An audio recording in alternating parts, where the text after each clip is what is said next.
Good morning, students. Today we will discuss about the second step of staffing, that is recruitment, its meaning, process, and objective.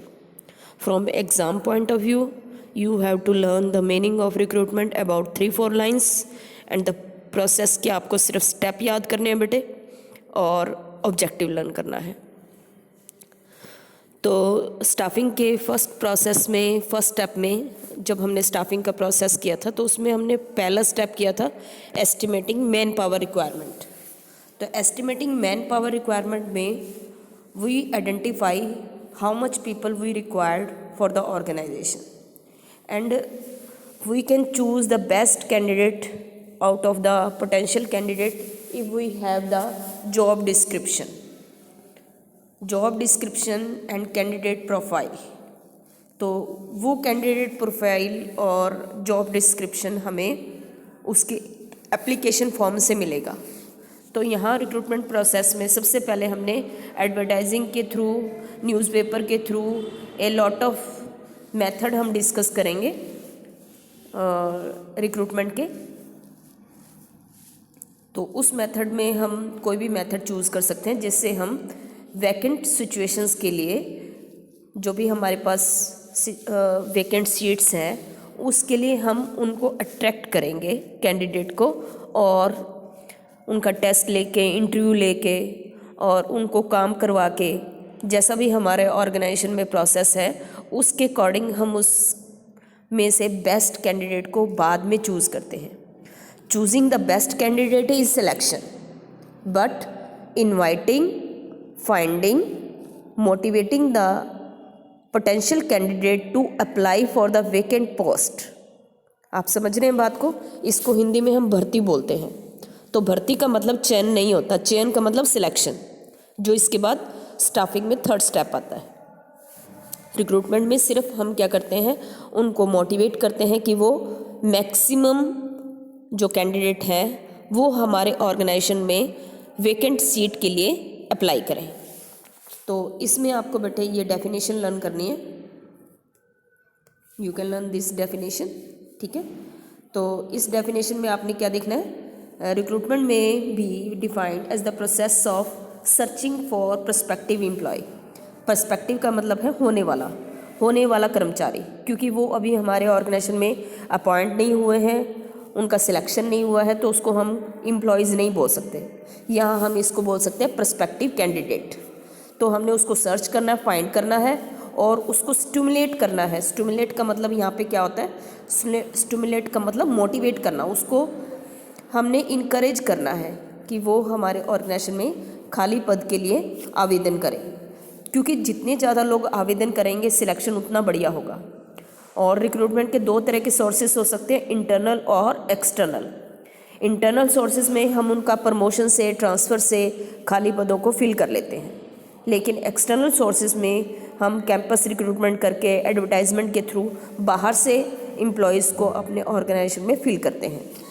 और जैसे कि मैंने आपको जब process बताई थी स्टाफिंग की, तो बताया था मैंने आपको रिक्रूटमेंट पॉजिटिव है. तो पॉजिटिव क्यों है, it attract more and more people. ये मैक्सिमम लोगों को, सुटेबल एप्लीकेंट्स को मोटिवेट करता है खाली पदों में आवेदन करने के लिए. एंड इसको हम पॉजिटिव इसलिए भी कहते हैं कि इसमें कोई रिजेक्शन नहीं होता. Maximum rejection is in the selection process. तो सिलेक्शन नेगेटिव है और रिक्रूटमेंट पॉजिटिव है. ये आपको याद करना बेटे, वेरी वेरी इंपॉर्टेंट पॉइंट है ये. उसके बाद आपने बेटे ये जो इसके स्टेप्स हैं रिक्रूटमेंट के, ये स्टेप्स चारों के चार आपने याद करने हैं. तो चारों स्टेप में इसमें हम क्या क्या करते हैं, first identify the different sources of labour supply, कि हमारे ऑर्गेनाइजेशन में हमें किस तरह का स्टाफ चाहिए. वो मैनेजरियल भी हो सकता है आपका और प्लेटफॉर्म एरिया पे भी हो सकता है. तो इसके डिफरेंट सोर्सेज बेस्ट हो सकते हैं. वो ऑर्गेनाइजेशन के एक कल्चर होता है कि वो कहाँ से अपॉइंटमेंट करती है, तो वो इंटरनल भी हो सकता है और एक्सटर्नल भी हो सकता है.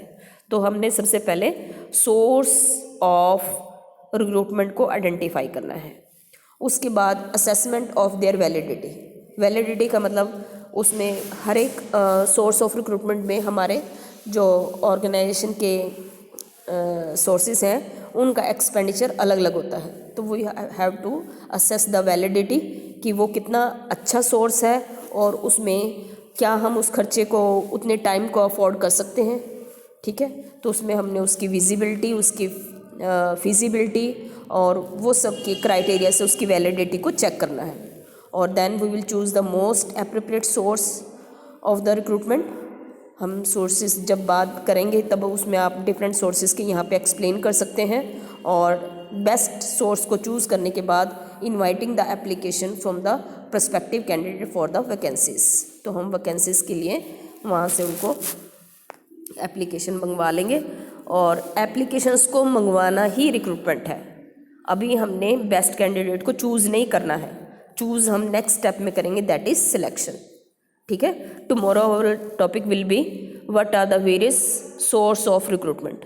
रिक्रूटमेंट के कौन कौन से सोर्सेज होते हैं, उसमें हमने इंटरनल और एक्सटर्नल का मीनिंग याद करना है, उनके मेरिट और डीमेरिट याद करने हैं। ठीक है बेटे, ये इंपॉर्टेंट क्वेश्चन है रिक्रूटमेंट के, और इसमें हमें याद करना है ऑब्जेक्टिव ऑफ रिक्रूटमेंट क्या है। तो objective of recruitment is identifying, finding और searching, attracting the potential employees and motivating them to apply for the vacant job. ठीक है, ये इसका ऑब्जेक्टिव है। तो आप इसको पूरे को तैयार करेंगे। आज हमने डिस्कस किया है रिक्रूटमेंट का मीनिंग और इसकी process. Okay, have a nice day बेटा।